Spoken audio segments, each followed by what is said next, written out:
Oi, gente, tudo bem? Eu sou a Stephanie, você está no canal Mundos Impressos. Hoje é dia de a gente analisar concisamente esse livraço que é Ainda Estou Aqui, do Marcelo Rubens Paiva, um autor nacional, que eu tenho certeza que você sabe desse detalhe, porque atualmente tem explodido o sucesso do filme de mesmo nome, Ainda Estou Por Aqui, e esse filme tem feito sucesso no mundo inteiro e não é algo assim surpreendente, porque ele é muito bom, né? No geral é muito bom. A minha proposta com esse vídeo não é fazer uma análise, resenha do filme, ainda que seja quase que impossível nessa altura da narrativa a gente falar desse livro sem acabar citando o filme e vice-versa, porque os dois caminham muito juntos, sabe? Ainda que a lacuna entre a produção de um e a produção de outro seja muito grande, se tornou algo assim indissociável, sabe? Então fica impossível deixar de falar sobre. E sobre o que é esse livro, então? Esse é um dos livros mais famosos do Marcelo Rubens Paiva, filho de Eunice Paiva e Rubens Paiva, aquele deputado, acho que foi deputado ou vereador. Ele foi um político brasileiro caçado na época da ditadura militar, que ali em 71, janeiro de 71, ele se tornou uma pessoa desaparecida. Ele se tornou um dos desaparecidos da ditadura militar, porque ele simplesmente sumiu, entre muitas aspas, enquanto ele estava ali sob a responsabilidade de uma junta militar no Rio de Janeiro, né, em janeiro de 71. E esse livro, ele é um livro que, apesar de o filme dar um pouco a entender que é um livro de memórias da história de Rubens Paiva, quem foi o Rubens Paiva e todos esses desfechos relacionados à família dele, a gente percebe que no livro o enfoque maior, e eu diria que até se torna ainda mais nítido, que o livro ele foi feito como uma espécie de homenagem a Eunice Paiva, que foi essa mulher casada com Rubens Paiva, que se tornou mãe solo depois dessa violência que aconteceu na família Paiva no Rio de Janeiro durante a ditadura militar. Então é um livro de memórias, né? É um livro de homenagem. E eu diria que, além de ser um livro com uma pegada autobiográfica, esse livro é impossível a gente falar dele sem pensar num viés de reportagem. Porque ao mesmo tempo que o Marcelo Rubens Paiva, ele traz essa memória da mãe dele à tona, de como foi essa vivência, como é que foi essas descobertas, essa narrativa mesmo familiar de, meu Deus, o meu pai desapareceu, estamos vivendo uma ditadura, todos eles crianças, né? Como é que foi todos esses desfechos, como é que foram todas essas descobertas enquanto eles tentavam resgatar o que definitivamente aconteceu com o pai deles naquele momento, né? A gente também tem um livro que ele traz muito desse fator histórico com embasamento, sabe? Então são reportagens, são entrevistas, são fragmentos de jornal, são depoimentos, né, que vieram muitos anos depois, quando as pessoas culpadas pelo que aconteceu nesse momento de tortura, elas foram condenadas, elas não foram condenadas, né? Elas foram investigadas, mais como um caráter de descobrir o que definitivamente tinha acontecido, e não com viés de vamos culpabilizar as pessoas que fizeram essa violência, sabe? A gente sabe que a ditadura militar, ela não só foi, como ainda é, um momento muito obscuro na nossa história, porque por mais que hoje nós tenhamos, né, algumas leis importantíssimas, que eu não vou tirar a importância delas, elas têm uma importância imensa de tentar resgatar essas memórias, de descobrir onde estão essas pessoas, né? O que de fato aconteceu com elas, quem são os culpados, vamos dar nomes para essas pessoas, sabe? A gente tem uma série de leis que nos auxiliam a buscar essas informações, mas ainda é muito obscuro, né? Tanto que no próprio atestado de óbito do Rubens Paiva, que acabou morrendo em janeiro de 71, ele tá ali em aberto sobre quando efetivamente foi a data que ele veio a falecer, né? Se foi um dia ou se foi o outro, porque não tem como saber, né? Então a gente percebe que ainda assim e talvez para sempre vai ser uma mancha na nossa história, né? Aqui na América Latina como um todo, de que o que de fato aconteceu, quando foi que aconteceu. A gente tem sim mais informações, a gente tem dado nome às pessoas que fizeram essas coisas, mas ainda tem muita coisa perdida e que infelizmente vai continuar perdida, né? Tanto o próprio corpo do Rubens Paiva, que ele nunca foi encontrado, há certa, né, possibilidade de onde reside esses restos, né, mortais, mas ainda assim dizem que é muito caro tentar resgatar, etc e tal, que há outros, né, restos mortais de outras pessoas no mesmo local, que é ali, né, em um ambiente de água e tal, que é muito caro, que é muito difícil, que é muito isso, que é muito aquilo, e que de fato a gente percebe que na verdade não tem tanta importância quanto deveria ter, sabe? Porque são assassinatos em massa que aconteceram durante muitos anos, ainda mais enfáticos ali depois da número 5, né? E que infelizmente acabaram ficando, né, ainda mais escondidos, essa é a verdade, né? Mas tá, um momento assim de reflexão, eu acabei pulando um pouco da sinopse. E por que essa seria uma homenagem a Eunice Paiva? Eunice Paiva, ela foi essa mulher, esposa do Rubens Paiva. Ela foi uma advogada extremamente famosa. Depois que houve esse momento de ruptura violenta, né, na sua família, ela acabou se tornando advogada. Então ela é uma figura feminina muito inspiradora. Ela teve um poder político muito forte, que apesar de ela não estar inserida na política de um jeito tradicional, falando ali e tal, ela teve uma presença política muito forte através de suas ações, né? E que com o passar dos anos, né, com seu envelhecimento e tal, acabou sendo desenvolvida uma doença do Alzheimer, e ela perdia, né, ela foi perdendo essas memórias, né?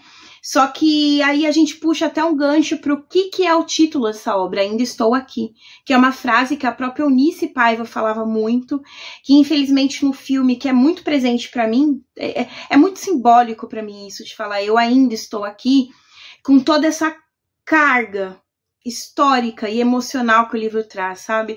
Não só das vivências dela antes e depois da perda do marido, mas até mesmo da história do próprio Rubens Paiva. O que significa eu ainda estou aqui? Sabe? Então, infelizmente no filme esse detalhe se perdeu, a gente não vê esse foco assim, verbalizado, digamos assim. Não é algo que diminua o filme de alguma maneira, mas para mim fez um pouco assim de falta, ainda mais porque era uma frase que ela sempre dizia, a Eunice, né? Quando ela já estava ali sofrendo as consequências do Alzheimer, e de certa maneira ela tentava verbalizar com um pouco que ela conseguia resgatar de dentro dela, que ela ainda estava ali, sabe? E por que eu diria que esse título é tão simbólico? Tanto pela doença do Alzheimer, que é uma doença extremamente triste, porque ela faz com que a pessoa se esqueça de tudo, né? E quando eu falo de tudo, é tudo mesmo, ao ponto de a pessoa se esquecer até mesmo de como anda. Então é uma doença assim tão profunda, né, que ela esquece coisas básicas, fisiológicas do ser humano, sabe? Então não é sobre só esquecer quem são seus filhos, esquecer onde você mora, esquecer aquela receita. É uma coisa que você vai se esquecer de como é ser uma pessoa, sabe? Então é uma doença extremamente triste. Então no momento que ela vira e fala assim, eu ainda estou aqui, mostra até uma luta interna dela, como se fosse até uma extensão de uma luta que ela teve durante a vida toda, sabe? De mostrar, olha, eu ainda estou aqui, eu estou existindo, apesar de tudo, eu ainda estou aqui, sabe? E por que eu diria que isso também é simbólico quanto a do Rubens Paiva? Porque apesar de ele ter morrido em janeiro de 71, a gente percebe que a história dele ainda está muito presente, sabe? Então quando a gente reflete nesse título, Ainda Estou Aqui, e a gente traz um livro autobiográfico de memórias de pais, ainda que a Eunice ela seja mais enfatizada nessa história, a gente percebe que apesar de ele ter sido assassinato, ele ainda está aqui. A história dele ainda está aqui. porque foi um dos sumiços, uns desaparecimentos mais emblemáticos da ditadura, que mais marcaram a ditadura e marcaram a vida da nossa história, né, do nacional como um todo, porque todo mundo sabe quem é Rubens Paiva, assim como todo mundo sabe quem foi o Herzog. Então, assim, é algo extremamente marcante e que continua aqui e que sempre vai continuar aqui, sabe? Então é um livro muito poderoso e por isso que eu não consigo deixar de pensar nesse lado simbólico e ainda dizer que ele tem um caráter de reportagem, além desse caráter de memórias, sabe? Então é um livro, assim, não linear, ele não vai seguir uma linha cronológica como a gente está habituado, mas ainda assim ele constrói essa história de um jeito exemplar. É como se ele fosse tecendo, assim, sabe, toda a narrativa, como se o Marcelo, o autor do livro, ele até mesmo tivesse certa sabedoria para saber unir os pontos necessários para justificar cada coisa que ocorreu. Até como se o desfecho daquela família, cada pedaço do desfecho daquela família tivesse uma relação muito específica com um fato muito específico. Então, para você entender como eles chegaram aqui, você precisa entender isso. Para você saber por que aconteceu isso, você precisa entender isso, sabe? Então é uma coisa assim muito entrelaçada, como uma trança mesmo, que vem partes de locais assim que provisoriamente a gente não imagina, mas que acaba fazendo sentido todo na narrativa, sabe? E é um livro assim extremamente sensível, é um livro muito humano e sobretudo é um livro real, né? Porque ele não vai romantizar nem mesmo o amparo familiar que a Eunice teve durante a sua descoberta do Alzheimer. Então a gente vai ter uma narrativa que ela vai ser sincera, até mesmo momentos em que vai dizer, nossa, foi muito difícil. Teve momentos que a gente não tinha paciência, teve momentos que a gente não sabia como lidar, teve momentos que a gente olhava, né, para nossa mãe tendo Alzheimer e falava, meu, e agora? Sabe? Que a gente não tinha paciência, que a gente não tinha força. E ao mesmo tempo, como que eles faziam para lidar com isso, driblar o Alzheimer, que para eles foi visto como uma doença quase que familiar, porque não era a Eunice que estava tendo Alzheimer. Toda a família foi atingida por essa doença, sabe? A maneira como foi difícil para eles, como foi um momento de descoberta, de reaprender a viver, assim como ela precisou reaprender a viver com todas as limitações, todas as dificuldades e os desafios que surgiram. E aí a gente se depara com uma mulher, o Marcelo até mesmo ele menciona que a mãe dele sempre foi muito fria. O filme, ele tem a personagem da Eunice, eu não tô falando que é um defeito, tá? Eu estou fazendo uma reflexão. A personagem da Eunice, ela ainda assim parece uma mulher muito racional, mas digamos que o filme, ele tomou um pouco de tom materno. Então a gente tem um pouco de uma sensibilidade que a pessoa Eunice de verdade talvez não tinha. O próprio Marcelo, ele disse que ela era muito racional, ela é muito fria, que ele conta nos dedos quantas vezes a mãe dele o abraçou, que a mãe dele esteve presente assim, de tipo sair com ele, de fazer as coisas com ele, né? E ao mesmo tempo a gente percebe que essa personagem, ela estava sentindo muito internamente. Era quase como o da personalidade dela mesmo, de absorver tudo o que estava acontecendo e falar assim, olha, eu preciso lidar com isso, mas eu não quero demonstrar as minhas fraquezas, né? E a gente percebe isso até mesmo no decorrer do desenvolvimento da doença, que é uma mulher que ela percebia que em alguns momentos ela percebia que estava algo acontecendo e ela não deixava a peteca cair. Eu não quero romantizar isso de alguma maneira ou dizer que ela era mais forte do que uma pessoa que sente muito, ou que ela era mais, assim, forte mesmo, resistente do que outras mulheres que são mais sensíveis. De jeito e maneira eu quero fazer isso.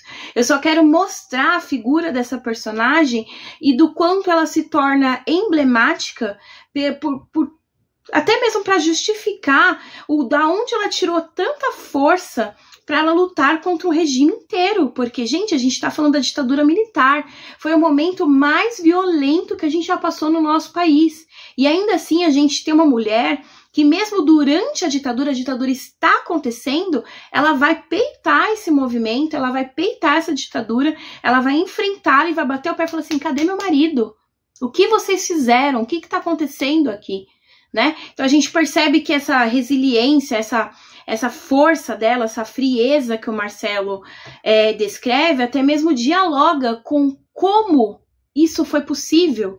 Porque, gente, a gente observa, a gente assiste ou a gente lê, e muitas vezes eu me peguei refletindo sobre como essa mulher tá tirando força para viver tudo isso, enfrentar isso na década de 70, quando era tão difícil ser mãe solo, porque é uma coisa difícil que a gente vive até os dias atuais. Então, desce para 1970, sabe? É uma década, assim, que era, diria que até mesmo escandaloso você encontrar uma mãe solo, ainda mais com tantos filhos, sabe? Então, uma mulher ali que no dia que ela fica sabendo que o Rubens, ele, né, foi morto, as crianças vêm falar com ela e ela age assim, você percebe que ela tá com dor, você percebe que ela tá sofrendo, mas ela, pô, eu preciso segurar. E não tem como deixar de mencionar isso, não tem como deixar de mencionar o quanto isso é raro e o quanto isso pra mim soa até mesmo... Gente, eu juro pra vocês, eu acharia impossível na minha vivência, com os meus sentimentos, com, sabe, do que eu sou, agir dessa maneira e enfrentar e falar assim, ok, aconteceu, eu vou continuar lutando para resgatar a memória do meu marido, mas ao mesmo tempo eu preciso seguir adiante, eu estou com dificuldade, eu vou estudar, eu vou construir uma carreira, eu vou fazer acontecer e eu não vou me calar. E ela não se calou, ela acabou se tornando, ela fez direito e ela acabou se tornando uma baita advogada, famosa no mundo inteiro. Eu diria que inclusive todos os seus movimentos políticos, né, voltados ao direito, eles são conhecidos mundialmente porque ela foi uma grande, assim, defensora do movimento indígena para resgatar as terras, principalmente as terras que foram roubadas nesse movimento ditatorial. Porque, gente, um recorte aqui. Se pessoas brancas, né, do jeito que a gente mais, da família tradicional brasileira, aconteceram esse tipo de violência, vocês não têm ideia do que aconteceu com minorias, ainda mais minorias, que elas já eram e sempre foram e ainda são invisibilizadas. Então, para vocês terem ideia, naquela época, muitas terras indígenas, elas foram assim, as pessoas foram dizimadas, as pessoas simplesmente, né, os militares simplesmente pegavam aquelas terras, matavam todo mundo, ninguém falava nada, ninguém discutia nada, ninguém tentava, sabe, resgatar e questionar. Como que, gente, se a gente, né, já tem dificuldade para fazer certos questionamentos, o que dirá então de um grupo indígena que tá ali isolado, né, tentando enfrentar com o pouco que eles têm, né, todo esse movimento de violência? Gente, é impossível, sabe? Então, assim, ela teve um protagonismo muito importante nessa luta de tentar reivindicar essas terras, de tentar resgatar o que aconteceu com essas pessoas. Ela foi assim, gente, uma mulher assim que eu olho e falo, me repetindo, mas, meu, eu realmente olho pra ela e eu falo assim, eu não sei. Não sei como. Não sei como. Então, assim, a gente pode falar que esse livro ele é um ponto de encontro entre uma luta pessoal e uma luta política, como se a gente passasse ali do individual para o coletivo, o tempo todo, tá? Sabe? Porque até assim, quando a gente fala, e eu vi alguns comentários bem babacas, diga-se de passagem, que as pessoas falavam assim, ai, tá retratando a história dele como se ele fosse o único que tivesse sido, né, morto pela ditadura militar, só que não, acho que não é essa. Não é esse o ponto, não é essa a reflexão, sabe? A gente toma essa história para contar, além de uma maneira de relembrar e ficar atentos para não acontecer de novo, mas também como para a gente refletir como um todo. Porque o que aconteceu na casa dos Paiva não foi algo exclusivo aos Paiva. O que aconteceu com o político, ou com o ativista, ou com o cantor, porque até cantores foram exilados, com Paulo Freire, seja quem for, a gente toma protagonismo dessas histórias, né, a gente coloca essas histórias em protagonismo, não para falar como se elas fossem mais importantes que outras, ou até mesmo mais importantes do que milhares de indígenas que foram assassinados na ditadura, e a gente nunca sequer vai saber o nome deles, entendeu? A gente não é como se a gente falasse, olha, isso aqui é mais importante, ou isso aqui é menos importante. É como se a gente trouxesse luz para essas histórias e dissesse, olha, aconteceu, a gente precisa se lembrar, a gente vai resgatar a memória dessas pessoas, porque a gente não quer que aconteça de novo, sabe? Então, acho que essa é a visão. É uma visão de resistência, é uma visão de memória mesmo, sabe? E esse é um livro cheio de memória, ele é muito simbólico nesse sentido. Por mais que seja um livro ali, eu diria que até... Ele não é um livro ficcional, né? Sejamos claros. Mas até que esse livro, ele traz muito, muito, muito dessa visão de algo concreto que aconteceu e que a gente não pode se esquecer. Principalmente porque enquanto o Alzheimer, ele se torna um apagamento individual, a ditadura acaba sendo um apagamento coletivo. Justamente por conta desses pontos que eu falei para vocês, de que histórias foram apagadas, famílias foram destruídas, pessoas foram, né, desaparecidas, sem que a gente consiga sequer descobrir qual foi o nome delas. Então são coisas que a gente não vai se lembrar, então que a gente não tem como descobrir, né? Então assim, é um livro muito importante. Eu acho que mais livros assim precisam ser feitos, sim, não num caráter individual, mas porque a ditadura é uma perda coletiva. Eu perco, você perde, todo mundo perde com isso. O fato de a gente não saber o dia que o Rubens morreu é uma perda coletiva, porque isso já mostra que muita coisa foi impune. Inclusive, o próprio Marcelo, ele comenta que na época do governo do Fernando Henrique mesmo, que ele era uma pessoa que a mãe dele foi, né, enfrentá-lo, falou assim, e aí, você não vai fazer nada? Sabe? Que são pessoas que estão em posição de poder, elas podem fazer alguma coisa e ainda assim, ainda que indiretamente, elas contribuem com esse apagamento, sabe? Então, quando a gente traz a história, ela traz esses fatos, a gente traz esses eventos e fala assim, olha, a gente não pode se esquecer porque eles ainda estão aqui, eles permanecem aqui, a gente joga a luz e fala assim, olha, a gente precisa resgatar. E, infelizmente, muita coisa, né, como eu já disse, vai estar perdida. E aí, gente, que é isso? Eu queria muito trazer essas reflexões para vocês, eu queria muito falar sobre esse livro, indicar esse livro. Eu li pelo Kindle.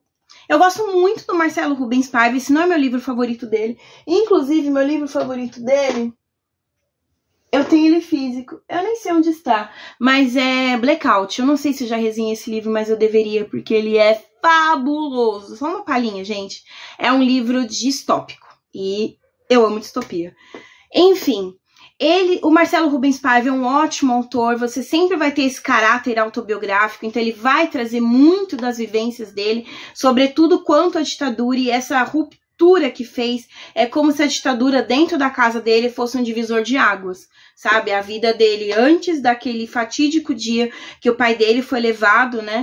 Dirigindo, ele não foi levado, o mais louco é isso, ele saiu dirigindo o próprio carro e não voltou mais, e aí quando eles descobriram que o pai dele, aconteceu o que aconteceu, né? Então, o autor que ele traz muito desse caráter autobiográfico, ele traz muita sensibilidade, por mais que a gente não tenha um livro de ficção propriamente dita, a gente não pode deixar de falar o quanto esse livro é sensível, o quanto ele é tocante, o quanto ele é humano, sabe? E a sua importância histórica como um todo, né? Inclusive eu fiquei sabendo que esse livro, ele misteriosamente não é tão famoso, não era, né? Tão famoso quanto o do Feliz Ano Velho. E ele nem tinha traduções para outros países, então, tipo, como assim? Esse livro é fabuloso, sabe? Mas enfim, eu espero que mais pessoas leiam, eu espero que vocês leiam. Se vocês ainda não leram, pelo amor de Deus, vão ler e me conta aqui nos comentários o que vocês acharam do filme ou do livro, se vocês já leram. Eu adorei o filme, tem coisas diferentes. Eu acho que foi assim, uma liberdade de narrativa pela mídia que se propõe, porque a gente sabe que, ainda que seja livro e filme, né, tem a mesma base, o público que vai ao cinema não é o mesmo público leitor, né? Claro que você pode fazer as duas coisas, mas a abordagem é diferente, a recepção é diferente. Então eu acho totalmente normal o diretor ele tomar certas liberdades artísticas ali para trazer um filme mais atraente para o público, né? Mas nada que como eu posso dizer, que diminua a grandiosidade da obra. Eu gostei muito do filme, chorei horrores, gostei muito do livro, foi um pouco difícil pra mim, principalmente a parte do comentários bem pessoais, tá, gente? Foi muito difícil ler os depoimentos das pessoas, as descobertas que foram feitas do que possivelmente aconteceu com Rubens Paiva enquanto ele foi torturado, como foram essas torturas, como ele veio a supostamente falecer, quem foram essas pessoas, como essas pessoas trataram esse corpo, como essas pessoas trataram essa pessoa. Gente, muito difícil. Tinha parte assim que eu tinha que parar, juro pra vocês, eu dei uma parada, dei uma respirada, eu falei assim, ok, eu preciso dar uma respirada, porque é muito difícil, sabe? Eu sou mole, enfim, sou mole. Não era tanto, mas tô ficando velha, tô ficando mole. Enfim, gente, me contem nos comentários o que vocês acharam. Lembrando que comprando pelo meu link você ajuda muito o canal. E é isso, gente. Vamos ler mais literatura nacional, porque a gente tem uns livros bons, viu? A gente tem uns livros assim, show! É isso, gente. Muito obrigada por assistirem. Não se esqueçam do meu like e eu os vejo no próximo vídeo. Tchau, tchau.